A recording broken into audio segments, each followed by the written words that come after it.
Manapság egyre népszerűbbek a lézervágott lemezből készült kerítések. Viszont hogy milyen anyagból készülnek, milyen eljárással és mik az előnyeik, erről most Tiborral beszélgetek.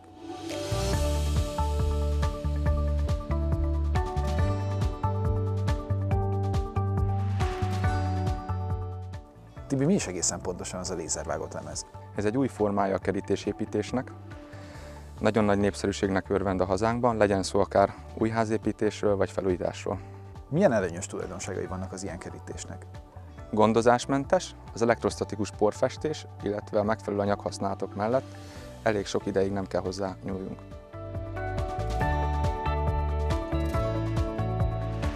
Mennyire lehet ezeket a kerítéseket személyre szabni? Teljesen személyre szabható, színekben, formákban és mintákban, szinte kimeríthetetlen a választék.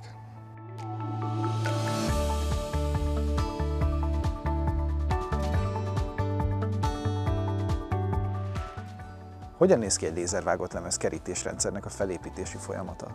Van egy előzetes felmérés, itt a megrendelő ki tudja választani, hogy milyen formavilággal és mintázattal menjenek tovább.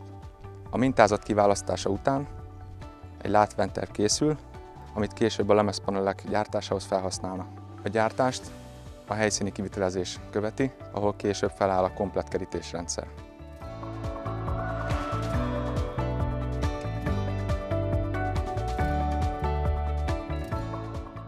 Ha már a kivitelezésről beszélünk, mennyire fontos, hogy megfelelő szakembert válasszunk?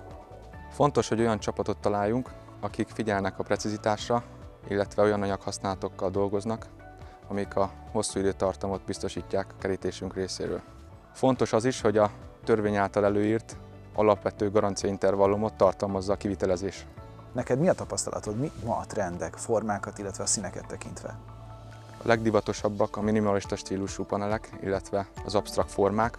Ami a színeket illeti, elég széles skáláról lehet választani, különböző felületekkel, finom struktúrált, sajánfényű, illetve matt felületeket választhatunk. Így mindenki megtalálhatja azt, ami a legjobban tetszik neki, ami pedig a mintázatokat és a formákat illeti, hazánkban egyértelműen a minimalista stílus a legkeresettebb. Én azért hallottam már azt, hogy a régi kerítésekben még volt anyag, azok nehéz kerítések voltak. Ezek az elemek meg ugye nyilvánvalóan könnyebbek. Nem kényesek az időjárási körülményekre, illetve a vetemedésre? Az anyagok ebben is ugyanúgy megtalálhatóak. A kapuk esetében többnyire vastagfalú zártszövényeket alkalmaznak, amiket a kiskapuknál is ugyanígy felhasználnak. A panelek esetében viszont a régi zártszervény szerkezeteket, paneleket, az új lézervágott, élhajlított panelek nagyon jól helyettesítik. Mennyire motorizálhatóak az ilyen szerkezetek? Nagyon jól motorizálhatóak, ezt érdemes is előre feltüntetni, hogy a kapunk később motoros mozgatással lesz használva.